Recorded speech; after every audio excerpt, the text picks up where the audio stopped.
How about Manchester United? Because they're looking at a number of left-backs / left wing-backs in this window. It's understood Lecce's Patrick Dorgu is one of those players. However, there's been no formal offer yet. It's understood that Lecce want between 25 and 29 million pounds. What can you tell us about Patrick Dorgu and how he might fit into the way that Manchester United want to play under Amarim? So he's only 20, but he's crammed a lot in. He came through Nordsjælland in Denmark, and they're renowned as being developers and spotters of young talent. So he went to Lecce, came through the youth ranks there, and started as a left-back. Very dynamic, very athletic, gets up and down that flank really, really well, attack-minded.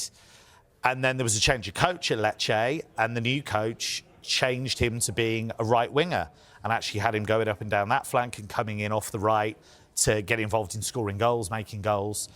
So I can understand why he's a player they're looking at. I think they would use him as a left wing-back in Amarim's system. I think that would be the idea. He was linked with Liverpool fairly recently as well. And I think he's a player that it might take a bit of time, but he has the athleticism and the physical gifts that I think United are looking for, because you have to have that as a prerequisite, really, to compete in the Premier League, but also to work in Amarim's system. I can tell you, Flex has already been getting very excited. He's been avidly studying video of him. We've been calm. I saw you. I saw you. Flex. He's been watching a lot of him already. We remain calm. He was getting excited. But when you think of what this Ruben Amarim team needs going forward, if they want to play the football that he wants to show, is left wing back? Would you say that was a number one priority? Is it anything else? Absolutely. Of course, Manchester United need a vast amount of positions to be filled with the specific profile that Ruben Amarim wants, which is going to take time. But I don't think there'll be too many Manchester United fans who would be disappointed to see them start at left wing-back. Absolutely. I think Ahmad has showed great versatility at being able to play right wing-back. We probably want him closer towards the goal as a right 10, and then Mazraoui has come in there and isn't a natural fit. But Diogo Dalot, in particular, at left wing-back, has struggled with that transition. He's an out-and-out right-back, but is capable to fill in at left-back. But at left wing-back, he's just really, really struggling. And as Kev mentioned there about some of the attributes that Dorgu possesses in terms of that athleticism and that physicality, and he's at 6'1", it's very important to have somebody who's got a big engine who can do both facets of the game at a high intensity. Manchester United do not have enough players who can play at high intensity for the duration of games. So I think it's a good place to start. But again, at 20 years of age, like Kev said, it's going to take time. But Manchester United need to be shopping around for those types of players with potential. They're not in a position to be bringing in world-class stars right now. Manchester United are 13th in the Premier League. So definitely the type of profile, and I think one that Manchester United fans could look at and say, OK, I can see why they're going after that player, but can't get too excited, Matt. Yeah. Got to relax. OK, calm.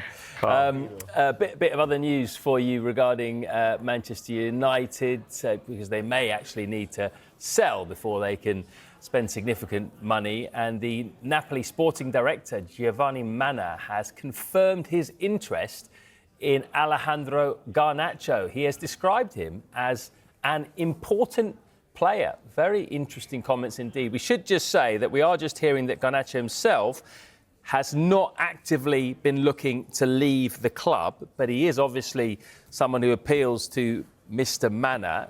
Can we see this developing into a firm bid? I think the key could be that he appeals to Mr. Conte, I think is the key, because he's somebody that obviously knows him from when he's been in the Premier League, knows what he could bring to Napoli. And Napoli are in a really interesting place right now because they won away at Atalanta at the weekend. The 3 points clear at the top of Serie A. They played a game more than Inter.